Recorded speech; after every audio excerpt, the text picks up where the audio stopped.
আসসালামু আলাইকুম সবাইকে। আশা করি আপনারা সবাই অনেক অনেক অনেক ভালো আছেন। আমার কিউট কিউট আপারা ভাইয়ারা চলে আসলাম নতুন একটা ভিডিও নিয়ে। আজকের ভিডিওটা অনেক উপকারী হতে চলেছে, কেউ আজকের ভিডিওটা স্কিপ করবেন না। আপনাদের কারো যদি ঠান্ডা লাগে, ঠান্ডায় যদি দম নিঃশ্বাস নাক মুখ সব বন্ধ হয়ে আসে, 10 মিনিটেই এই সমস্যার সমাধান করতে পারবেন। কিভাবে জানেন?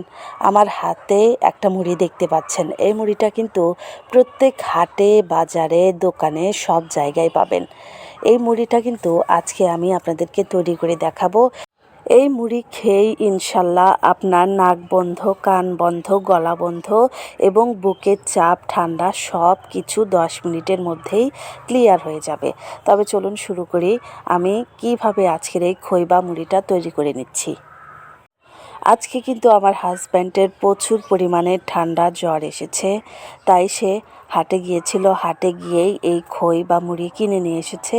আমি তাকে এই খইটা তৈরি করে দিচ্ছি, কারণ তাকে খাওয়াতে হবে, প্রচুর পরিমাণে ঠান্ডা লেগে গেছে। প্রথমেই আমি 4টার মতো পেঁয়াজ কেটে নিয়েছি এবং এর মধ্যে 1 মুঠো কালো জিরা দিয়ে সরিষার তেল দিয়ে ভালো করে ভেজে নিলাম। অবশ্যই কিন্তু এই মুড়ি মাখাতে আপনারা 4-5টা পেঁয়াজ দিবেন এবং 1 মুঠো কালো জিরা দিবেন, আর সরিষার তেল তো অবশ্যই দিতে হবে। তারপরে এই খইগুলো ওর ভিতরে ঢেলে দিবেন। যখন পেঁয়াজগুলো ভালো করে ভাজা হয়ে যাবে, তারপরে খইগুলো ঢেলে নেড়ে চেড়ে দিবেন। একদম পুড়ে ফেলবেন না, স্বাভাবিকভাবেই আপনি এটাকে ভেজে নেবেন। এই খইটা কিন্তু হাটে পাওয়া যায়, এটা কিন্তু গুড়ে মাখানো। আপনারা কারা কারা এই খইটাকে চিনতে পেরেছেন অবশ্যই আমাকে কমেন্টে জানিয়ে দিবেন। আমরা গ্রামের মানুষ ঠান্ডা লাগলে কিন্তু ডাক্তারের কাছে যাই না, ঘরোয়া উপায়ে কিন্তু আমরা এই ঠান্ডা ক্লিয়ার করে ফেলি। এখন দেখুন আমার ভাজাটা কিন্তু হয়ে গেছে। যেহেতু আমার হাজব্যান্ডের ঠান্ডা লেগেছে, সে বিছানা থেকে উঠতে পারছে না। আমার উচিত তাকে তাড়াতাড়ি এটা খাইয়ে দেওয়া, কারণ খাওয়ানোর সাথে সাথে কিন্তু ঠান্ডা একদম চলে যাবে।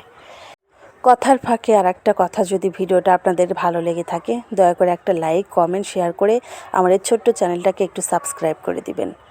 আমার ভাজা কিন্তু হয়ে গেছে, এবার ভাজাটা আমি নামিয়ে নিচ্ছি। আমরা সবাই কিন্তু জানি পেঁয়াজ, কালো জিরা এবং সরিষার তেল ঠান্ডার জন্য বেশ উপকারী। আপনাদের ঠান্ডা লাগলে কষ্ট করে একটু এভাবে তৈরি করে খাবেন, দেখবেন 10 মিনিটে আপনাদের ঠান্ডা একদম গায়েব হয়ে গেছে। আমার মুড়ি মাখানো কিন্তু শেষ। এবার এটা আমি আমার হাজব্যান্ডকে দিয়ে দিচ্ছি। খাওয়ার সঙ্গে সঙ্গে সেরে যাবে ঠান্ডা ইনশাল্লাহ। যদি ভিডিওটা আপনাদের কাছে ভালো লেগে থাকে দয়া করে একটা লাইক কমেন্ট শেয়ার করে দিবেন, আর আমার এই ছোট্ট চ্যানেলটাকে সাবস্ক্রাইব করে দিবেন। সবাই ভালো থাকবেন, সুস্থ থাকবেন।